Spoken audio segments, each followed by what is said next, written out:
I'm Reverend Phil, and I'm your host for Words of the Prophets. Where are our prophets now? Where are those messengers God chooses to communicate divine revelation through? In the past, the Creator sent prophets like Abraham, Siddhartha, Jesus, Muhammad, and many more. Maybe our higher power has switched tactics since we reinterpret God's words as soon as the Creator's prophets leave us. Could it be that Spirit talks to each one of us individually and we haven't learned to listen? On Words of the Prophets, our modern prophets show us how to find the internal prophet that is the I Am, and we discuss the application of spiritual principles in all aspects of our lives.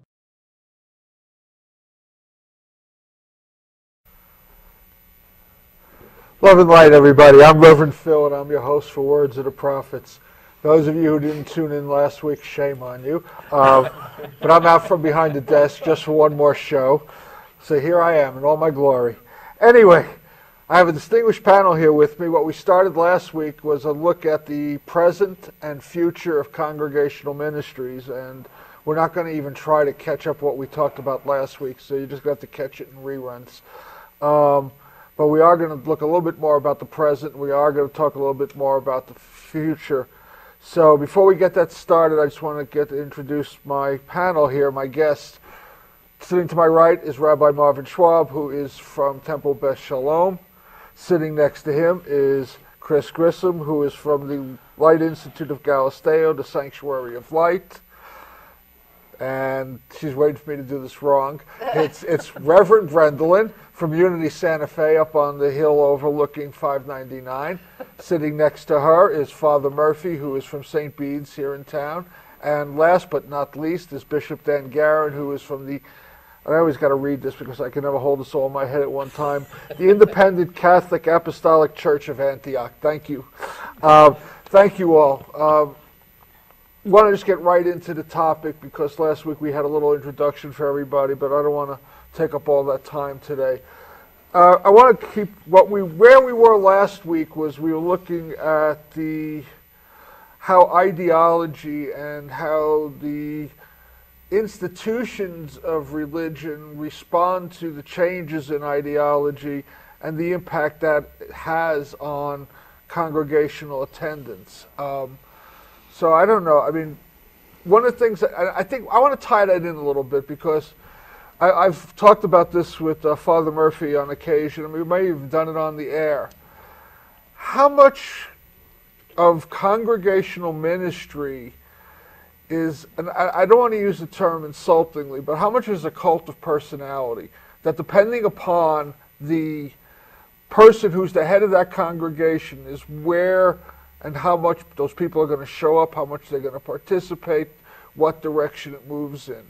You know, and I'm going to use the Episcopal Church in town here as an example. There are 3 congregations in town, and one of them is very conservative, one of them is in the middle of the pack, and then one of them is on the liberal end. They're all working off the same book.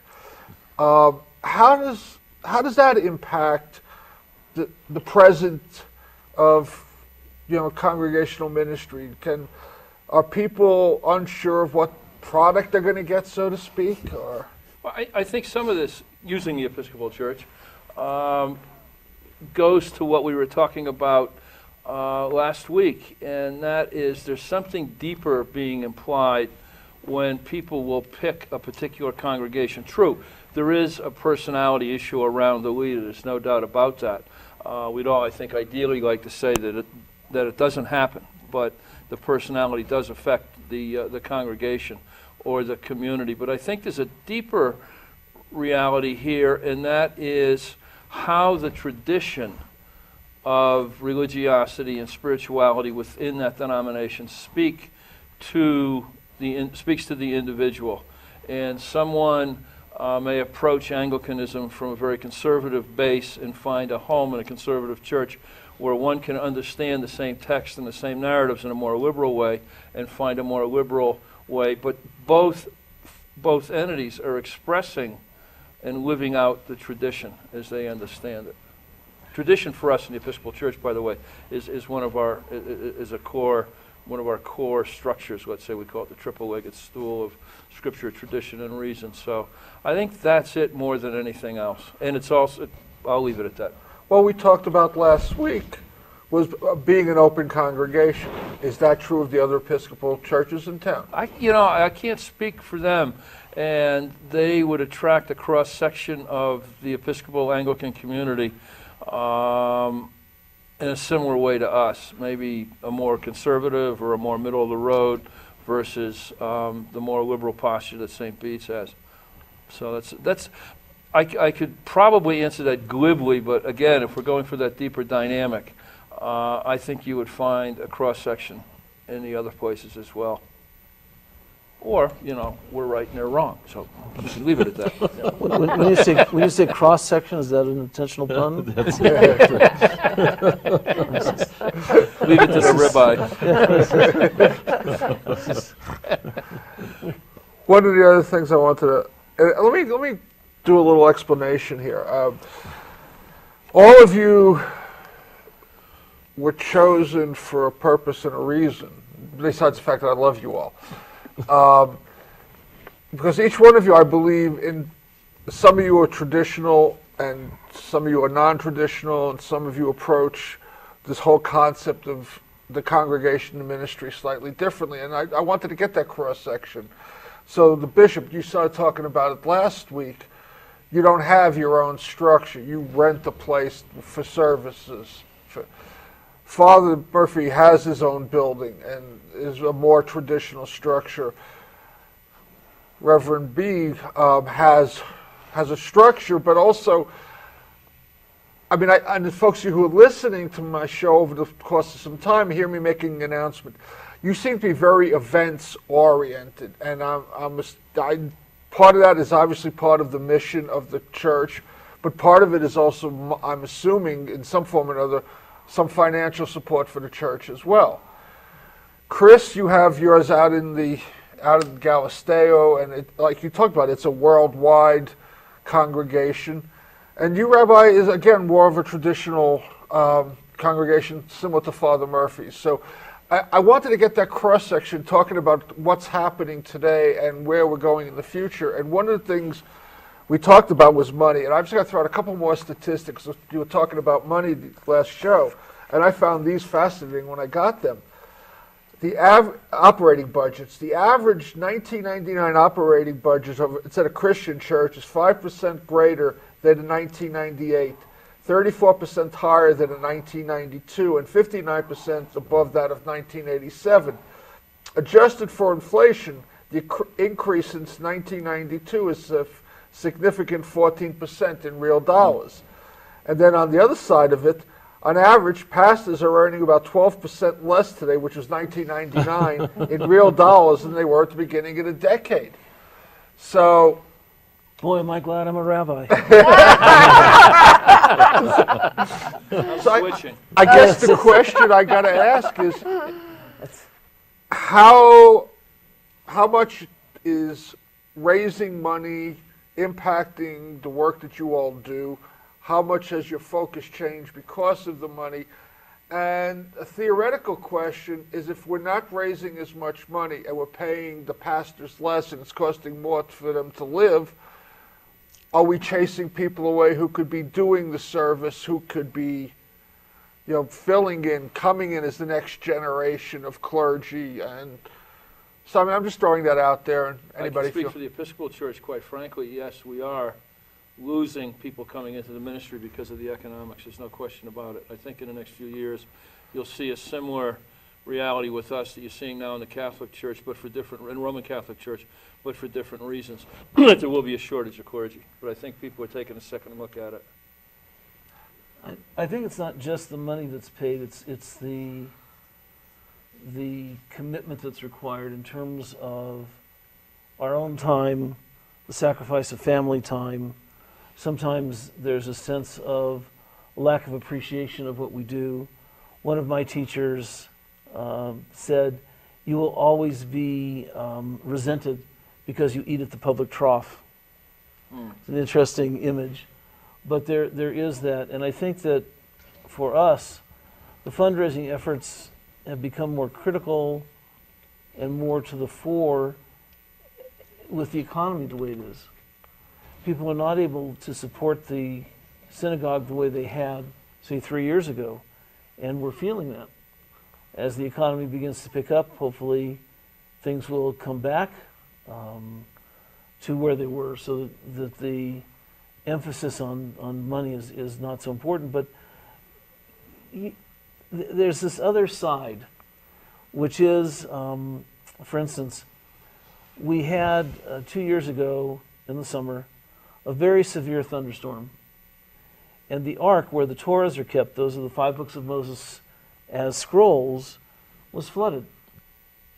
And it cost us over $20,000 to repair this one particular very historical Torah scroll, which is still not back from the scribe in Los Angeles yet, because that scroll was a Holocaust survivor from Czechoslovakia. Mm-hmm. It's cost us something like $30,000 to pull out the inside of the old ark, do mold rectification, and then rebuild and have something that looks nice and is now more secure in terms of water damage and so forth. When something like that happens, that's not something that you budget. And when you're talking about a ritual object like the Torah or the ark that holds them, you have no choice but to go out and fundraise. Money comes to the fore in that way. Now, sometimes people feel very good by giving money to restore the Torah. They'll give to that when they might not to something else. But those kinds of things become a drag overall. I wish I had that money that I could put into programming, that I could put into some of the social action things that we want to do, and it gets pulled away. And that becomes the other issue when you talk about the budgets shrinking. For some churches, they have very well-defined missions where a certain amount of their income goes to support those activities.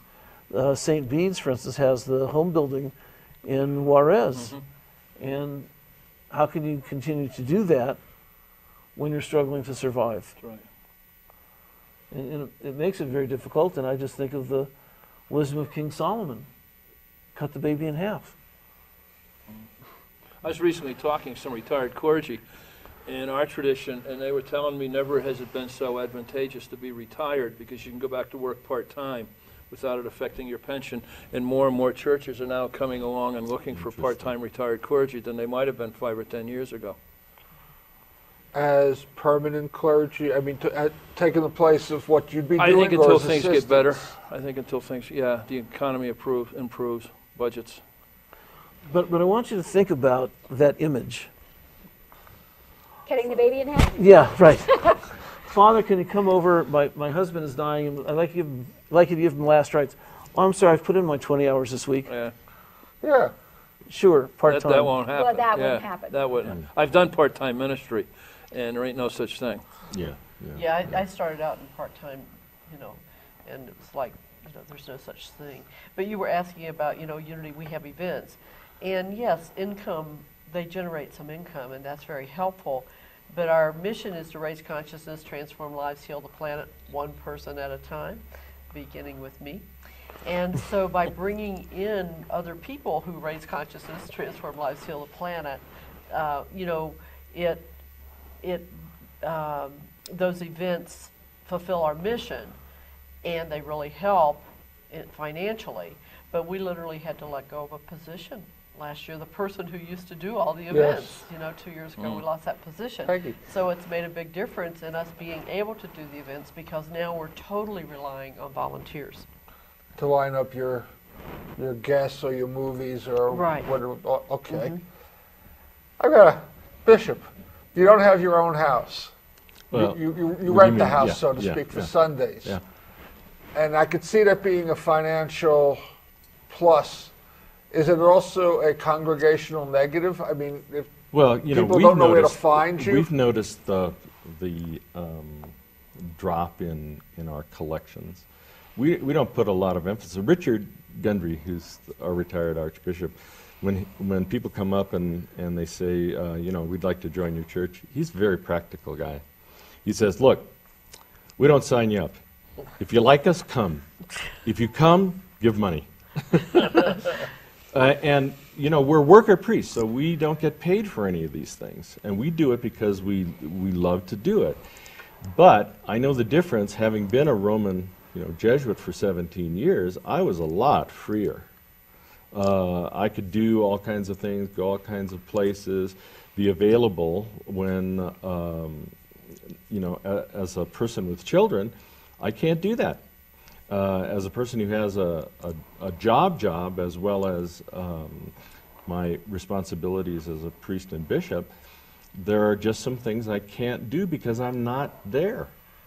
So yes, it has its benefits in some ways in terms of we're a lot freer to do things. We don't have to follow kind of the company line, if you will, while we still have this connection to the tradition. I mean, I still am connected with that tradition just as much as I was when I was a Jesuit. But there are limitations, and so depending upon the model that we all practice, there are going to be advantages and disadvantages. I would hate to have been in your position, and it breaks my heart to, you know, to think of those scrolls being damaged in any way. You know, and yeah, it takes money to do that. And as valuable a witness to what happened in the Holocaust and in that faith community, you want to support that. You want to do things. But yeah, outside of the operating budget, $50,000, $60,000, $80,000 that you hadn't budgeted in, where are you going to get that? So the only way you can do it is to fundraise and to say, if this is a value, then you have to support our fixing these things that have come up. But yeah, I'm not in that position at all. So I'm a lot freer. And again, as I said when I first met Chris here, she and I are probably a lot more connected than the others, because we don't have that kind of superstructure that we need. Our church is where we are. Now, it doesn't mean that you don't have that experience as well, but we don't have that extra burden. But here, I would like to say something here. Go ahead. And that is that, because my whole message is about the evolution of our spirituality, of our religions, of our relationship to ourselves and the divine.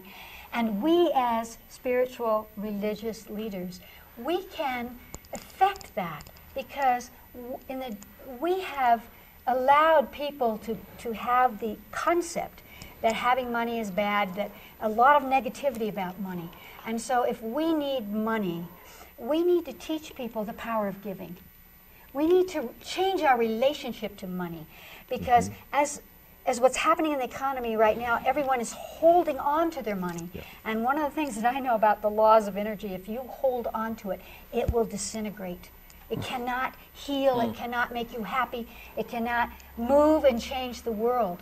And so we have an opportunity, since we have the voice, we have the opportunity to speak, to help people to move from the pain of, I won't have enough and how can I do it, to really feel the power of, I want to give it for this or this or this, so that we could change what I call psychogenetic imprint of all humans, which is that money is not something that we can wield, it's something that's spiritual, that's something that we can change. We're just the victim of it. No, we're not. And we have to change our perspective, and we're the ones that have to help our congregations to feel that. Whether you have a lot of money or a little money, once someone gets the power of giving it and sees how that enriches their lives, they'll give more. Yeah. And so we have to change the way people think about money. Do we have to change the way they think about themselves first before they change the way they think about There's money? never any before and after. Yeah. You know, we are part of that. Certainly in the Judeo-Christic ethic, we have a lot of conversation about that. And it never goes, do this and then you'll have that. It all moves around together, truly it does. Well, I guess what I'm trying to say is, from my perspective, I have two two potential masters, so to speak, God or ego. Ego talks to me about lack. Ego talks to me about I'm all that matters. Ego talks to me about fear. Spirit, God, talks to me about oneness, abundance, and love. So, I mean, well, I guess what I'm asking is, are we not really talking about a shift of spiritual consciousness or religious consciousness to get that giving? Because people, until they have that shift, they're going to hold on to it. They're not going to want to give it away. You know, Reverend Phil, my background is in psychology, and one of the things that I realized after years and years of listening and working, as all of you have done, to people's inner fears and their emotional body energies, I realized that the only way you can really change that is by bringing the divine in. Exactly. And so as we allow them to experience that sense of self, that's when they begin to feel that they are strong enough to risk letting go or supporting someone else, or realizing, as we were saying earlier, what happens to you happens to me. There's another little bit to giving. Yes. One of my friends is one of the more generous people that I know. He brought 26 members of his family out of the former Soviet Union and found them homes and jobs in this country because that was a pledge that his father had made. His father had passed away and wasn't able to see that. Wow. And one day I was talking to him about how kind he had been, what he'd accomplished. I said, "Aren't you proud of what you've been able to do?" He said, "No." Yeah. And I said, "Why not?" And he said, "Well, the secret is I do it because it makes me feel good." And that's the hidden piece of giving. It should make you feel good, rather than coming out of guilt, but rather out of accomplishment of what you're able to do. And he's got that. I wish, in his case, I could inject him with a little more pride about it because it's well deserved. But nevertheless, he does what he does because it feels good. Yes. And that's always been my motto in campaigns is give till it feels good. That's what we say in Yeah, I unity. say the same thing. You know. And you know, there's in the 12-step communities all across the board, I believe, there's a concept of you keep what you have by giving it away. That, you know, if we, like what you say, if you hold on to it, yourself by giving it away. If you hold on to it too tight, Yes. it goes away. You don't hold on to it. You choke it to death, basically. But here's this key that he was saying, what he was capable of doing. What we need to do is to teach people how capable they are, because people don't understand that. They don't realize that they have the power to make it better for others, to give money as part of smiles and touches and other gestures. I'm sorry, go ahead. Oh, and I was just going to say, it's about, you know, in unity I say, you know, don't give in order to receive. Yes. Don't give just because you're grateful you receive, but really let that gratitude transform into generosity, because you're so grateful you received. You want it, what we're offering here, to be available to other people who come in. And I experienced that on a very personal level. When I first moved to New Mexico, I agreed to move to New Mexico up to Los Alamos with my then husband because there was a unity in Santa Fe. And we got here and I called and the number had been disconnected, you know? And I went down to Albuquerque. I drove 100 miles to go to a Unity church in Albuquerque the next week, and I found out they were trying to reopen the church here in Santa Fe, and I met with the person that was leading that effort, and I made the now prophetic statement, "I'll do anything to make sure there's a unity in Santa Fe." But that's when my level of giving gave up and everything, because I realized how much it you know, because it was finances that had closed the doors. And I realized how important my contribution made.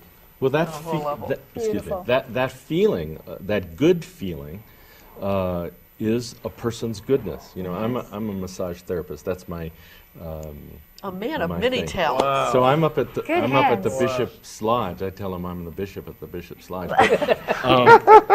I told my congregation once, I've never had anybody moan and groan with pleasure when I explain the doctrine, but all I have to do is touch them. And they're in touch with their own goodness. So what we're talking about, what the rabbi, I think you've all eloquently said it, this is the divine attribute.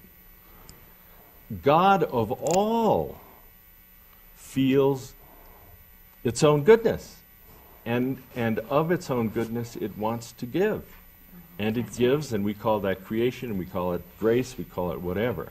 So when people get in touch with the experience of their own goodness, and that's why I was joking with even the techs here as they were setting us up with mics, and he said, well, you're good now, And I said, well, I'm always good.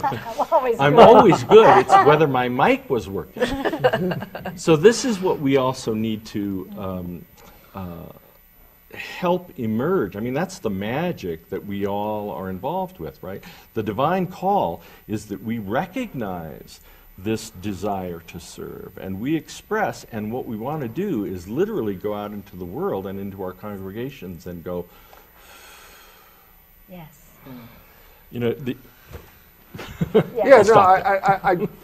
I want to take that thought and let's start talking about, we're pretty much in the present. What do we see down the road? What's the future? And let's start with talking financially. What's the future of finances in congregational ministries? The other thing I didn't mention about St. Bede's, and I don't know how much that is relevant, but you share your building with a Jewish congregation. Now, I'm going to make an assumption, maybe I shouldn't make, that in some place has to help offset some of the finances. Oh, it does. I mean, we do charge rent. What is the future? Is it merging congregations? Do they share buildings? How do you stay afloat? How do you grow without the economic? I can speak for my congregation. I think the future is really healthy and positive. St. Bede's is a very giving congregation on a lot of levels. And I can tell you every year I will have the same conversation with my vestry come, I'm going to say this month or next month, when the panic sets in about, well, the money hasn't been coming in the way we expected it to. And I sit back at the vestry meetings, cool, calm, and collected, and I said, I know these folks, been here for 12 years. By Christmas, our budget will be met. Voila. For the most part, that happens. Yes. Because people love their church, love what's going on, and are willing to give. I go back to what Chris was saying. I think that whole issue of the power of giving, and I call it sometimes the joy of giving. Mm-hmm. We're not certainly seeing the money we saw a few years ago, and we're operating on a budget now that's pretty similar to last year's budget, even though costs have increased. But we're meeting our expenses, and God's being given the glory. And houses are being built in Juarez. The homeless are being helped. So I can take some sense of ease in that because I think people understand, and I think this is what we're talking about in terms of finances, is our own sense of giving. What does it mean to give of ourselves? What does it mean to be an incarnational people? Mm-hmm. So are you saying then that business as usual doesn't have to change? I don't want to say that because people listening might think they might have to give as much next year. Gotta cool that, I take a very different approach. What a surprise! And that is, things have to change. Yes, We're getting to a point where it's costing too much to support the clergy. It's costing too much to support the building, etc. And it's really the medium congregations that are going to feel this the worst. The very large congregations will be able to have enough staff and keep their physical plant and so forth.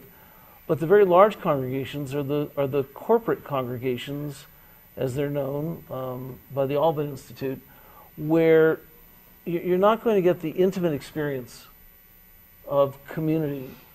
You belong because it's the place to belong. So the medium-sized congregations are the ones that are, I think, to survive, are going to have to establish their own endowments, their own foundations.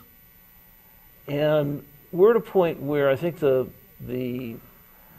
typical thing was something like 20% of your 30% of the budget should come from fundraising and donations, and the rest from dues. Well, as expenses grow, the dues become a burden. And the only way that I know of to deal with that really is to have this endowment that supplements the income so that you can keep the dues real. And my ideal situation would be where there are no dues to belong to the community in terms of money. But if you want to be part of the congregation, you sign up in terms of time and volunteering. And you move the mission of the institution ahead in that way. The other thing that I see happening are the pieces that I would love to see exported from Santa Fe that I think, unfortunately, are uniquely Santa Fe. When I came here, the sign on the front of the building, the biggest sign to identify our congregation said, "We support St. Bede's." and I was trying to figure out who St. Bede was. Honestly, and I had to find out what that was about. That hadn't been part of the interview process. But that kind of standing up for one another in times of crisis and difficulty, the relationship that Temple Beth Shalom has with Christ Lutheran Church, where they provide the breakfast for our Day of Atonement or Yom Kippur. We buy the wreath for the greening of the altar for Christmas. We alternate observing Jewish Arbor Day, Tu B'Shvat, by planting a tree on each other's property. Those kinds of close relationships between the institutions, I think, are essential, because then when you donate, you're not donating to us versus them. You are in some way supporting both. You're supporting institutions that truly work in the community to elevate the divine in everybody. So what you're talking about is a much bigger picture of congregational ministry, and it encompasses more than just one particular denomination. Yes, when I started in the rabbinate, I never imagined that I'd be hanging a mezuzah on the front door of a church as a sign of friendship. Nor did I think that I would find people in Christian clergy who would say, "Well, we're not really Christian; we're followers of Jesus." And I think that becomes an issue, because some of the titles have been usurped. We got into it just a little bit at the end of last week in terms of interpretation. What does the text mean? It really means the way we interpret it, and that's one of the issues. Mainstream religion has got to come to a place where the interpretation of the traditional texts, the traditional history, becomes meaningful to people in our day and age in a way that they can relate to it. If your theology ends at the age of 5, when you reject the idea of an old man with a white beard sitting on the throne saying, well, that little bird is going to die and that leaf is going to fall from that tree, and you get into some greater, more global theology that's working in terms of Piaget's development, not out of avoidance of punishment. You know, you talked about being stranded by the volcano, and I don't know if I got to ask you if they'd thrown a virgin in or not to quiet things down. I mean, you know, if you do something wrong, the deity punishes you, versus the deity supports you through these difficult times. There needs to be this major shift in how we do business, economically and theologically. Let me pop in here just one second, and we'll come to you. Chris, I'm going to throw this right out at you. We haven't mentioned this, or may have touched on it in the first show. Chris has written a book called The Evolution of God. We've talked a little bit about it on the show you did with me. We're going to do a show maybe just about that book, nothing else. Yes, let's do. Okay. But But you talked about kind of what the rabbi's talking about. For the institutions to evolve, our picture of, or our image of God has to evolve. You want to just touch a little bit on that? First of all, you caught my eye when he was saying that they were, or when you were saying they were sharing buildings, and immediately the thought came into my consciousness, and let us share God. And that's what you've been talking about. And it's not until we get to that place that we'll really have the kind of evolution that will allow the divine to be a part of our life. And so what I was saying there was that tradition is wonderful, and cultures are very slow and reluctant to let go of traditions. But we all have, within our scriptures, within our way of doing things, concepts that do not serve humanity at this time on this planet. And we have to be brave enough to say, but this is not the highest octave of humanity. And so we have to shed concepts, religious concepts that do not serve us, so that we can go into the future and that we have a way of making humanity evolve that we have never seen before. And we're right there. And so I agree with you. It's a positive outlook. We're going to get forced into it, whether it's because we're not getting the money or whatever it is, or because young people aren't coming, or any of those conversations, to say, let us change the white beard and the bluebird conversation. Let us change and make it something that supports you and makes you feel that you can make it through life and that you have a purpose in life. And spirituality and religion are the essence of human purpose. My own higher self says the purpose of life is the evolution of the soul, and I think we can all agree on that. So part of the evolution has to happen not only in the world, but dare I say it, has to happen in the clergy person or the spiritual leader.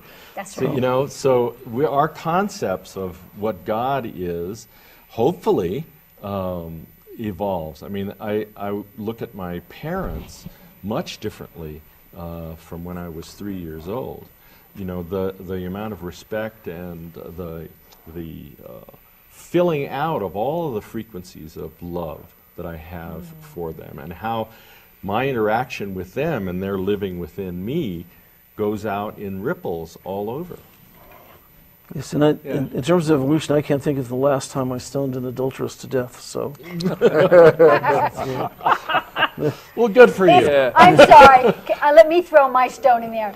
And are you sure that that's a true story? I like the part that says, whoever did it first, cast the first stone. But the rest of it, I don't see Mary Magdalene that way. Sorry, guys. Speaking of changing our idea about God. I want to say anecdotally, some time ago I was talking to an expert on church architecture, and they said to me that the first thing you need to do is get rid of your pews and bring chairs into the sanctuary. And I said, really? And they said, yeah, because from 25 to 50 years from now, you're not going to be worshiping the same then as you are today. That there's going to be a whole new entity out there. And one of the things that I said in my book is, imagine that your children's children will go out into space. Just listen to what the people who've been in space have already said. They will come back with a different perspective of what is God and how to connect to it. And we have to realize that. Well, there's this story about the first rabbi on the space shuttle. When he came back, his disciples asked him how was the experience. He said, it was awful. He said, why was it awful? And they said, well, I couldn't get any sleep. They said, what do you mean you couldn't get any sleep? He said, well, every 90 minutes we'd go around the world, and so I'd have to put my tefillin on and take them off, and put them on and take them off. It never stopped. There is actually, there's in Judaism, there's something called responsa literature, which looks to extend Jewish law to new realities, let me put it that way. And there are actually responsa about when you pray when you're in outer space and so forth. And so this goes back quite a number of years in Judaism in terms of that. But the question that really comes to be is when you say we'll pray differently, there'll be another entity.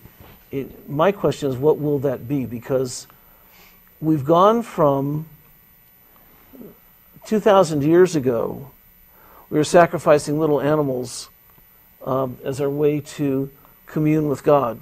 We're still doing And it. yeah, well, in some areas we are. Yes, we are. But the overall, the Abrahamic religions have mostly moved away from that. I understand that there's still one sacrifice that goes on in Islam once a year. So if we've replaced that with prayer, the questions asked in my circles now is prayer losing its impact on humanity? Now, one of the things that I explain to people is that at least in Hebrew, the term for prayer is a reflexive verb. It may be something that I direct to God, but it's something that actually comes back to have its impact on me. But I think this idea of group prayer, of responsive reading, has in many ways run its course. And I can't predict what modality will come next.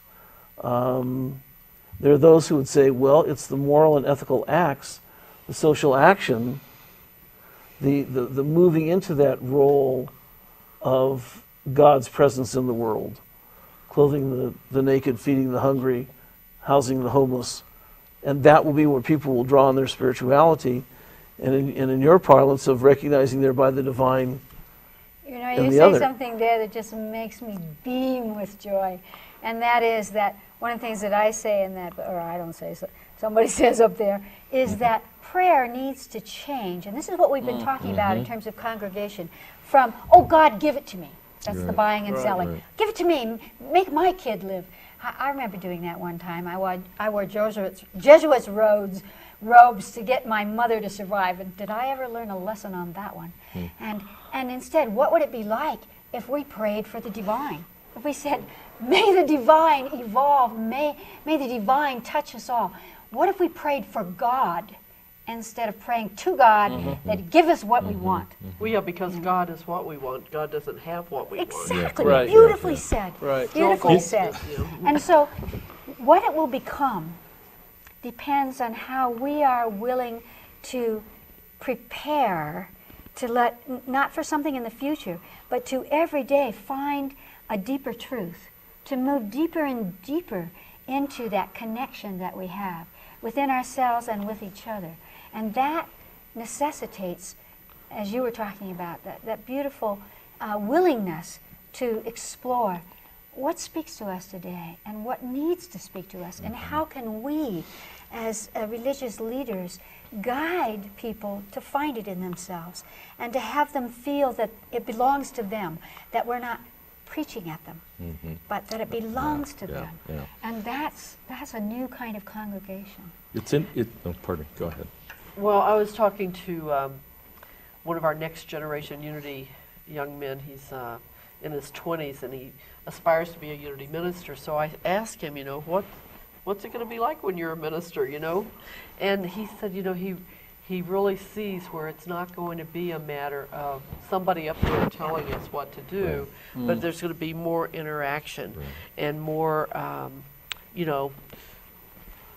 empowering of people to bring forth the divine in themselves, to bring it forth and to really talk to people, and that's something I've tried to do for years, is talk to people about their magnificence instead of their drama or whatever. I had a fellow Unity minister that she said the first Unity minister she talked to said to her, to support you in your drama is not to support you in your magnificence. And no one is undeserving of your love. And she said, and I had facts.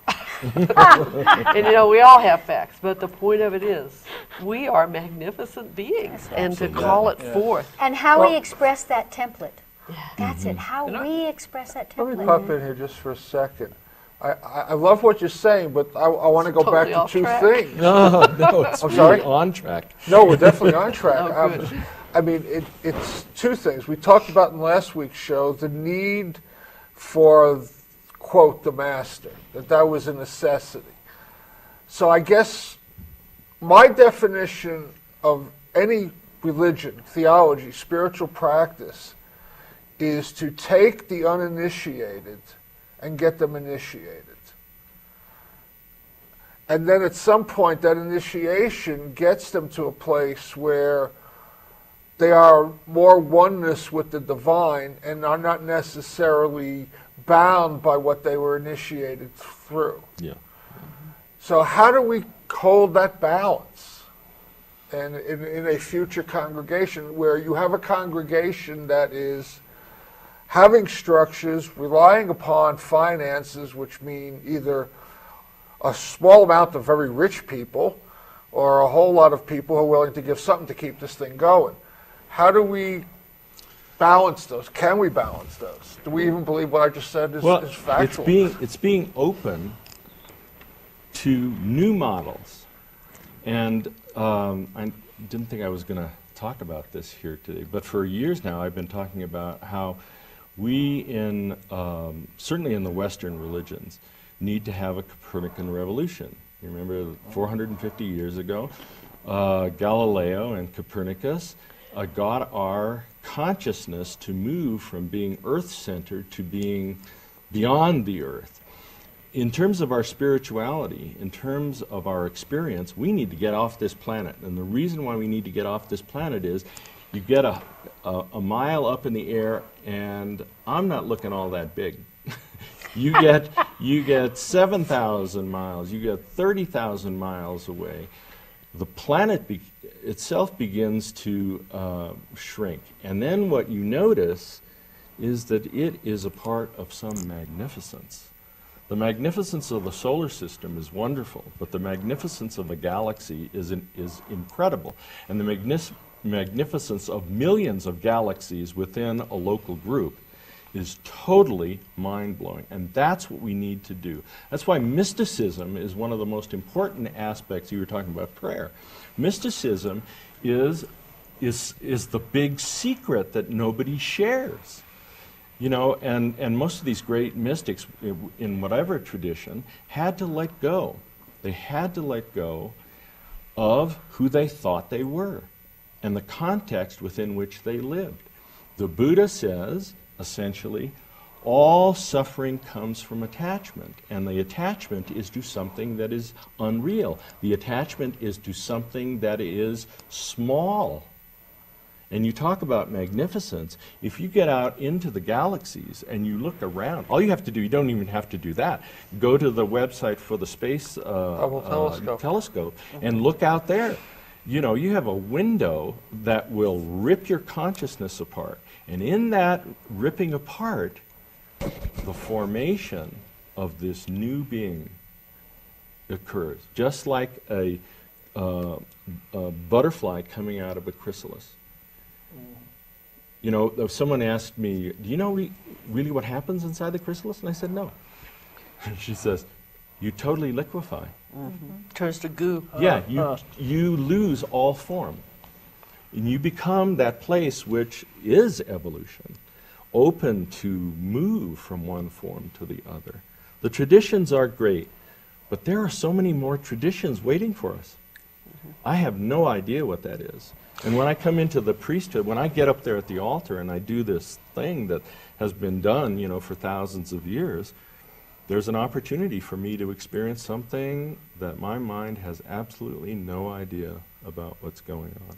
And that's where, when I say, this is my body, this is my blood, it's not just over this bread and wine, it's over all of these people. And it's the recognition of that cosmic Christ, that beyond religion, if you will. That's the challenge. Yeah, and you know, there's a, you can see it, I think, on YouTube, The Power of 10. Oh, yeah. And where they go out into the universe and you see all the galaxies and all that stuff, and then they go into the body, and it's all the same. Exactly. The further they go in the body, the more it looks like, I mean, it's the oneness. You know. But I love what you're That was the basis saying. of Taoism, was that the body is the exact replication on a smaller scale of the grander picture. Constellations. Yeah. Absolutely. Well, we are Stardust. Yes, and to stardust, we will return. We have, we don't Again and again. yeah, we don't do Ash Wednesday, we do Stardust Wednesday. Oh, that's great. That's great. I did wonder if the volcano was an extension of Ash Wednesday. Just to pick up on something just real quick, that occurred to me recently that I've never had happen, and next month will be 20 years ordained as a priest.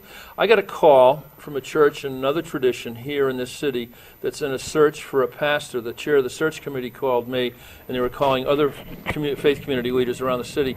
What input do I have in their search for a pastor? What would I like to see? What do I suggest? Great. And they're going around the city asking these questions. Never happened before. Yeah. It's fabulous. We got a That's great. few minutes. I want to Go say ahead. one other thing. Go I for just it. have to. And that is this conversation of mysticism, because almost every religion, if not every religion, has a branch that's about mysticism.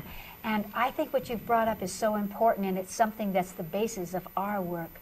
And that is when we talk about practicality, we have to look at the templates that we've had.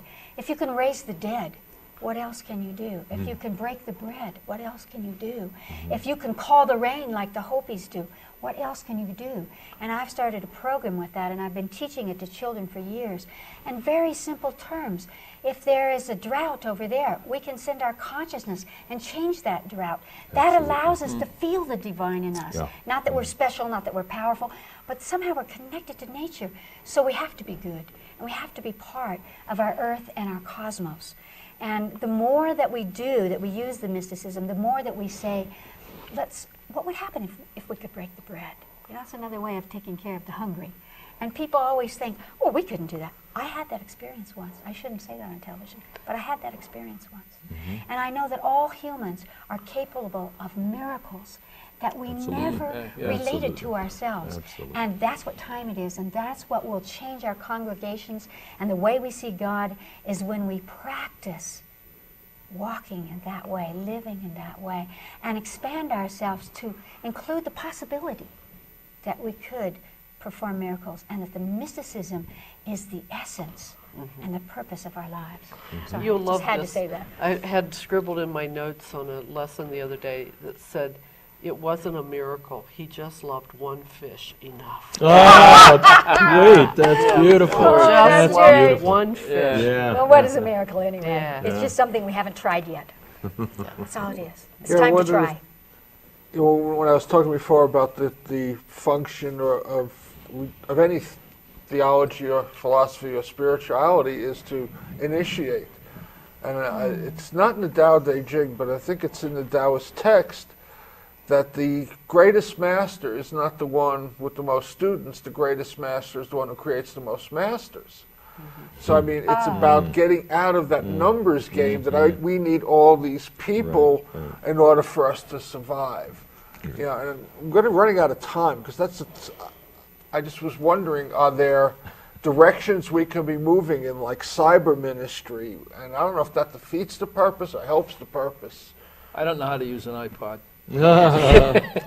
Hey, you should have seen me yesterday. I had my little mic that has to be adjusted and stuff, and then I had my DVR in case a tape system didn't work in the back of the church, and I had my new toy, which was the remote clicker for my PowerPoints. I felt like Reverend Technology. I'm telling Yeah, you. really? Yeah. Mega church. The most powerful technology is the essence of life, life force Amen. itself. Amen. In the future, technology will be biological. I'm Absolutely. sure. Yeah, Yeah. I think you're right. I'll be glad to Part if of- I get really messed up. We will with be all assimilated by the Borg. Well, this goes back, you know, one of the things I was really, one of my teachers, so to speak, was Edgar Casey.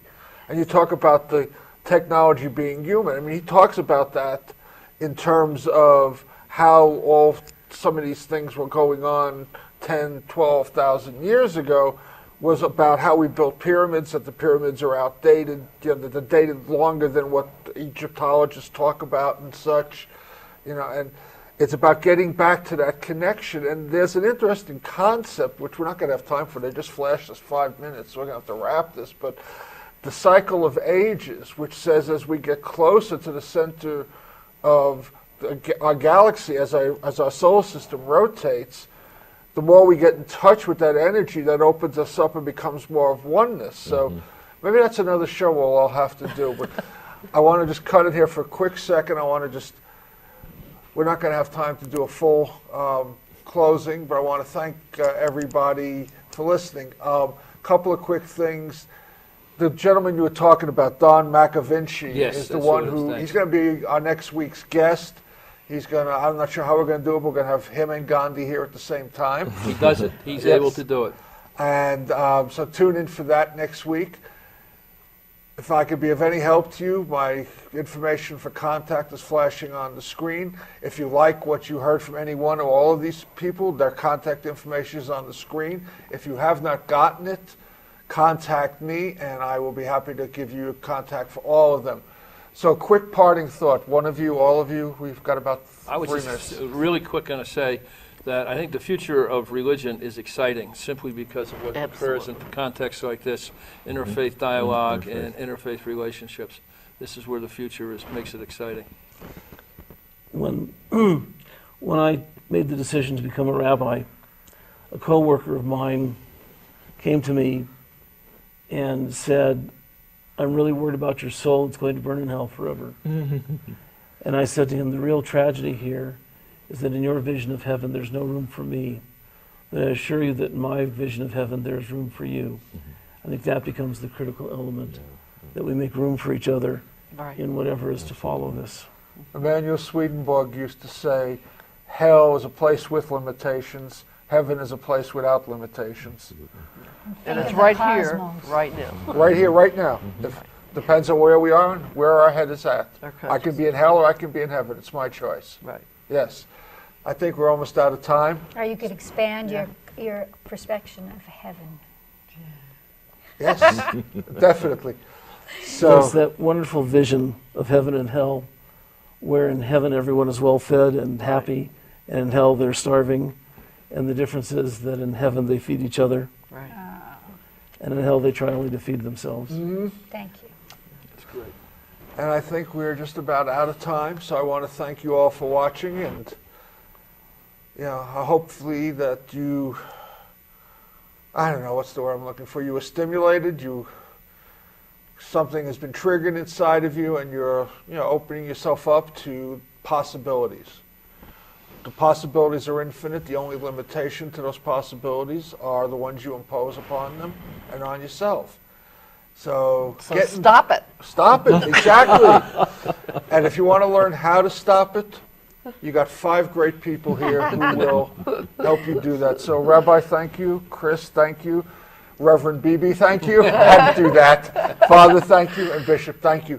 Thank you all for tuning you, in. Phil. You are one with God. Go out there and demonstrate it. Like Gandhi once said, be the change in the world that you want to see. Blessings to you all. I'm Reverend Phil, and I've been your host for Words of the Prophets. Thank you for tuning in. Please join me again next week, same time, same channel, for more Words of the Prophets.